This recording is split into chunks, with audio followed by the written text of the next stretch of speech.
Kumusta magandang umaga po sa ating lahat mga kapwa ko ka-farmers, mga ka-viewers from Luzon, Visayas at Mindanao, pati sa abroad at sa ibang bansa. So sa umagang ito, share lang po namin sa inyo no, ang aming ginagawang pag-install ng Atlas Flat Twine. So ito na po mga ka-farmers, inumpisahan na po namin sa umagang ito ang pag-install. So yun po no, ang ginagawa namin ngayon. Dahil pinapangako ko po sa inyo kung ano man ang mga gagawin ko din ay ipapakita ko po sa inyo. So ngayon mga ka-farmers, ito na po ang mga kaganapan.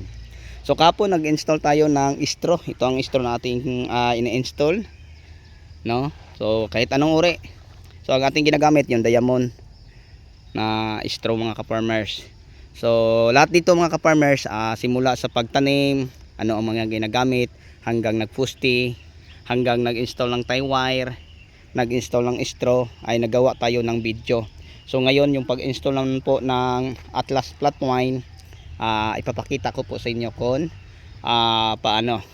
So mga ka-farmers, share ko lang po sa inyo, ang pag-install ng Atlas Flat Twine kailangan tamang layo, no? Mga 4 to 5 inches mga ka-farmers. Ano po ang 4 to 5 inches yung layo din So ito ang ating daliri, mga 3 inches. So nasa mga 6 inches. So 5 to 6 inches lang, no, ang sukat. Ito mga 5 lang siguro to, no? So yun lang mga ka-farmers ang tama. So may nagtatanong, so ngayon sasagutin natin ang tanong, kung matibay po ba ang Atlas Flat Twine. Parang sako lang po siya mga ka-farmers. So kung gaano man katibay ang isang helba ng sako, yung Atlas Flat Twine ganun din, no? So dahil malaki-laki siya ng kunti sa helba ng sako, yung isang helba na isang ganito, malapad-lapad siya. So mas matibay-tibay siya ng kunti sa sako. So ito mga ka-farmers, share ko lang po sa inyo, ang Atlas Flat Twine, guide lang po siya para yung ampalaya natin na pinapagapag natin o katulad dyan ay makakarating dito sa tie wire. Ang matibay mga ka-farmers, itong ating tie wire, no? Kasi kaya to mga 20 years mga ka-farmers, kahit 10 palit pa sa puste, ang ating tie wire ay manatili pa ding meron. So alam nyo mga ka-farmers, may mga tie wire akong nabili, yung ako pa ay binata. So yung panganay ko ngayon 18 na. So yung tie wire ko ay nandun pa din. So hindi mo baba na sa mga 30 years, no? Mapakitinabangan pa mga ka-farmers. So ganyan katagal mga ka-farmers. Kaya kung ako sa iyo, kung papasukin niyo ang ampalaya farming, ito, no, tie wire. Gagamitan niyo ng tie wire na ang brand name niya ay galvanized para pang matagalan po, no? So isang bisis ka lang bumili din matagal mo nang mapakinabangan. So yung natatandaan ko, yung pagbili namin ng isang rolyo 36 kilos ay nasa halagang 420 pa lang. So ngayon sa amin nasa 4,000 na kapin, 4,000 to. Times 10 ng mga ka-farmers dahil sa tagal ng panahon. So dito sa Luzon, dahil direct tayo sa paggawaan ng tie wire, nakakamura tayo ng kunti dahil marami ang ating binibili. So nag-order tayo ng 40 rolyo. So nakakatipid tayo ng kunti mga ka-farmers, no? So yun po na ang matibay. So ngayon ito, nakalak ang mga tie wire katulad ng nakikita nyo. Iniikot lang to isang bisis mga ka-farmers, simula sa isang dulo, may paltak doon, and then iniikot lang sa puste. Pagdating sa isang puste, iikot ng isa. Ganon din sa ating linya, simula sa isang dulo papunta sa aking likuran, iniikot din natin mga ka-farmers. Then pagkatapos i-install ang ating straw sa ilalim, ganyan lang, ikot lang isa. Yan na ang susunod, Atlas Flat Twine. Okay, so sabit sa taas, iikot isang bisis sa ilalim. Ganyan ang pag-ikot. 1, 2. Okay, 1, 2. Taas na naman. 1, 2. Ganyan lang mga ka-farmers, ang pag-install. So napaka-easy lang, no?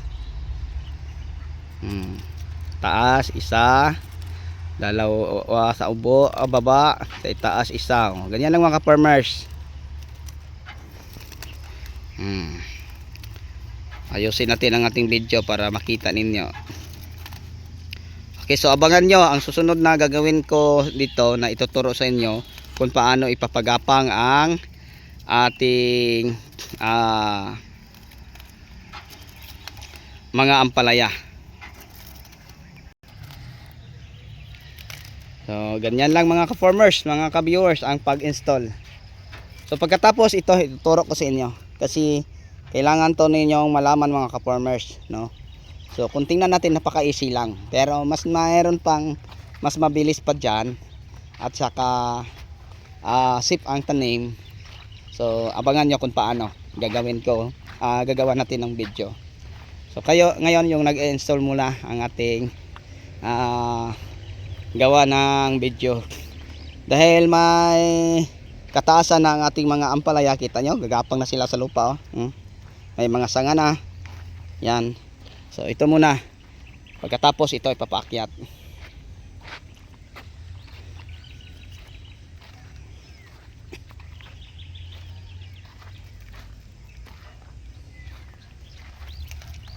Yan. Ganyan lang mga ka-farmers ang pag-install ng Atlas Flatwine.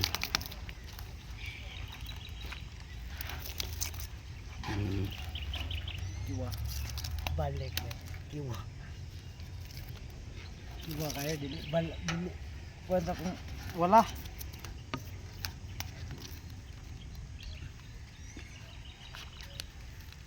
Nagtagos.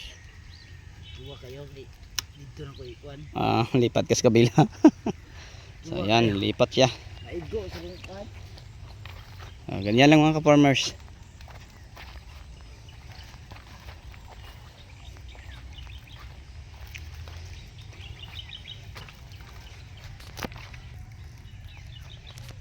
Ayan po ng mga ka-farmers. Ito sa aking linya, yung linya nito sa akin. Papunta pa ako doon. Ano? Kasi galing kami din eh. Yan. Sila. So pag matapos na ang trabaho sa mga tauhan natin sa kabilang farm, lilipat sila din mga ka-farmers kasi napakalaki po nito mga ka-farmers, oh. Hanggang sa kahoy pa ang isang gilid. Hindi, napakalayo pa ang isang dulo. No, napakalayo. Ayun, hanggang sa kahoy yun pa. Kasi maluwang ang area natin din eh. Kaya hindi to pwede, no. So ano lang po kami dito mga ka-farmers, 6 lahat. Isa pang-7 ang kusinero.